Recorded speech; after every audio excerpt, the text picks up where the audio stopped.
the Appalachian Trail is more than just a path. It's a 2,000-mile scar running along the spine of the oldest mountains in the world. To hike it is to walk through history, not just of America, but of the earth itself. The rocks beneath your feet were ancient when the dinosaurs first appeared.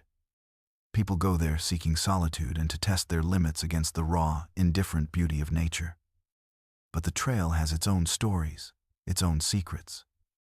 The park rangers and the trail maintenance crews, the ones who spend their lives in those woods, they see and hear things. Things they don't put in the official brochures. These are the stories whispered at trailheads and around sputtering campfires, tales of what happens when you walk too far and listen too closely in those old mountains. The trail begins, or ends, in the deep, foggy coves of the Great Smoky Mountains of North Carolina and Tennessee. This is Cherokee land, and their legends are woven into the mist that clings to the balds. One of the darkest of these is the tale of Utlunta, the Spearfinger. They say she is a shapeshifter, a stone-skinned witch who can look like a bent old woman leaning on a walking stick, or even a lost little girl crying by the side of the path. She seems helpless, someone you would naturally want to help, but her right forefinger is not made of flesh and bone. It is a single, sharp spear of solid rock, which she keeps hidden under her clothes or in a fold of her shawl. She uses her disguises to lure unsuspecting travelers, especially children, close to her. Once they are within arm's reach, she uses that stone finger to pierce their liver, the only organ she eats. Long-distance hikers, the ones attuned to the woods, report a strange feeling in certain parts of the Smokies, a feeling of being watched by something that is pretending not to be there. Some have seen an old woman from a distance who vanishes when they round a bend. Others have been unnerved by the sight of a lone child sitting silently on a log who shows no fear of their approach. But the most unsettling evidence is something you can see for yourself. Near Clingman's Dome, hikers have found large, flat boulders with deep, unnaturally sharp grooves cut into the surface, as if for centuries something has been patiently running a stone blade back and forth, keeping it razor sharp. As you travel north, the mountains change. The soft, rounded peaks of the south give way to the famously unforgiving terrain of Pennsylvania. Thru-hikers call it Rocksylvania for the endless miles of ankle-breaking stone fields. Here the dangers feel more physical. Dehydration, sprained ankles, exhaustion. But the psychological toll is worse. The isolation can play tricks on your mind. The only comfort is in the three-sided wooden shelters spaced a day's hike apart. Inside each is a small, worn notebook, a shelter journal. Hikers use them to leave tips, warn of bad water sources, or just share a funny story. But some journals tell a different kind of story. One thru-hiker, a young man we'll call Ben, started noticing a pattern as he made his way through Pennsylvania. In one shelter, he found an entry from a man who signed his name as Deadeye. The entry, dated over 10 years prior, was strange. Deadeye wrote about the oppressive silence of the woods and a figure he'd started seeing at the edge of his vision. A tall, thin man in old-fashioned gray clothes, who he called the Gray Pilgrim. At the next shelter, 20 miles up the trail, Ben found another entry from Deadeye. His tone was more frantic. He wrote that the Gray Pilgrim was closer now, that he could see its long, pale face in the trees at night, just watching him. In the third shelter, the writing was a barely legible scrawl. Deadeye wrote that he was being hunted, that the pilgrim made no sound, and that he was afraid to sleep. Ben was unnerved, but chalked it up to some hiker's trail-induced paranoia from a decade ago. But then, Ben started seeing things himself, a flicker of gray movement between the trees, a tall shadow on the trail behind him that would disappear when he turned. He started sleeping with his knife in his hand. He arrived at the next shelter, his nerves frayed, and desperately flipped through the old, water-damaged journal. He found it. The last entry from Deadeye. The handwriting was wild, panicked. It said, "I saw its face tonight. It has my face. Then, below that, a final, horrifying sentence. It has a long, ugly scar running down its left cheek, just like mine. Ben's hand flew to his own face, tracing the jagged scar he'd gotten in a car accident just a year before he started the trail. The one he was hiking to forget. He was reading his own story, written 10 years before he'd even set foot on the trail. He was the one Deadeye had been seeing.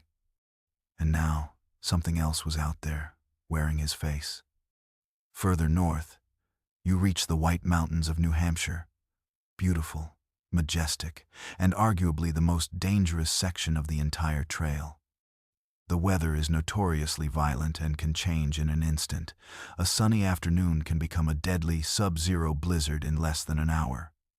Many hikers have become disoriented here, lost in the fog and brutal winds above the tree line. This is where the stories of the White Blazer begin. The Appalachian Trail is marked by 2 by 6-inch white rectangles painted on trees and rocks, known as white blazes. They are a hiker's lifeline. But in the whites, some hikers who have lost the trail in a sudden storm report seeing a different kind of blaze. They'll be huddled behind a rock, convinced they are going to die, when they'll see it. A figure, silhouetted against the fog, standing perfectly still on a ridge up ahead. It looks like another hiker, clad in what appears to be a white windbreaker, or a blazer. Relieved, they stumble towards the figure, thinking it's a fellow hiker who knows the way. The figure turns and walks on, never looking back, always staying just ahead. It leads them down out of the storm, through confusing, unmarked terrain, and back to the safety of the marked trail. Just as the lost hiker feels a surge of gratitude and calls out to thank their savior, the figure simply walks behind a large boulder or into a thicket of scrub pine and doesn't come out the other side. It vanishes. What's strange is that when the rescued hikers retrace their steps in clearer weather, they find no footprints where the figure walked, not even in soft mud or snow.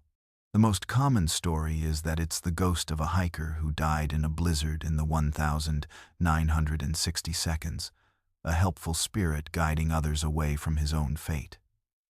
But there's a darker version of the tale.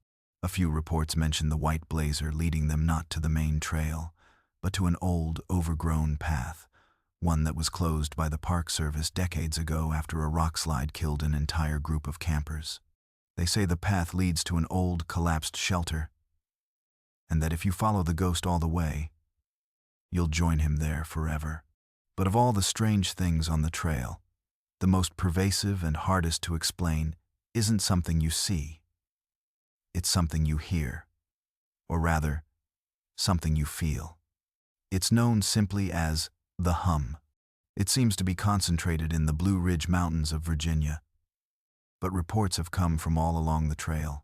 It begins as a feeling more than a sound, a low-frequency vibration that you feel deep in your chest and in the fillings of your teeth.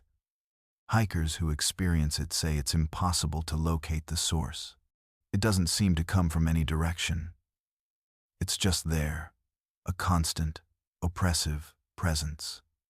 At first, it's just a minor annoyance, but after hours, then days, it starts to wear on you. It disrupts your sleep. It frays your nerves. Then the psychological effects begin. Hikers report intense, irrational paranoia. The feeling of being watched becomes a certainty. The hum starts to sound like whispering, just at the edge of hearing. People become convinced that other hikers are plotting against them, or that some unseen thing is stalking them from the dense rhododendron thickets. The truly terrifying part is the compulsion. Many reports from those who have turned back describe an overwhelming urge to leave the trail. Not to go home, but to simply walk off the path, straight into the densest, most remote parts of the forest, following the source of the hum. Rangers will tell you that the vast majority of missing hiker cases are eventually solved. They find someone with a broken leg, or they discover the tragic result of a fall. But a few cases remain open forever. These are the ones where a hiker, often experienced and well-equipped, simply vanishes. They find their tent and backpack perfectly intact at a campsite. but the hiker is gone. The last journal entries or text messages from these individuals often mention the same thing: a maddening sound, a constant, low hum that won't go away. A few years ago, a day hiker found a smartphone lying on the trail. It belonged to a thru hiker who had been missing for 6 months. The battery was dead, but forensics managed to recover the last audio file recorded.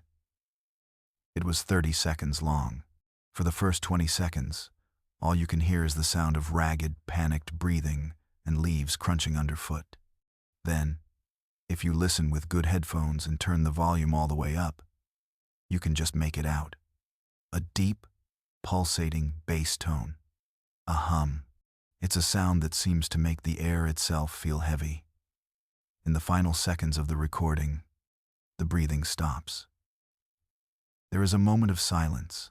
Then, a man's voice, quiet and filled with a strange mix of terror and awe, whispers 6 words. "It's not in my ears. It's in my bones." Then the recording ends.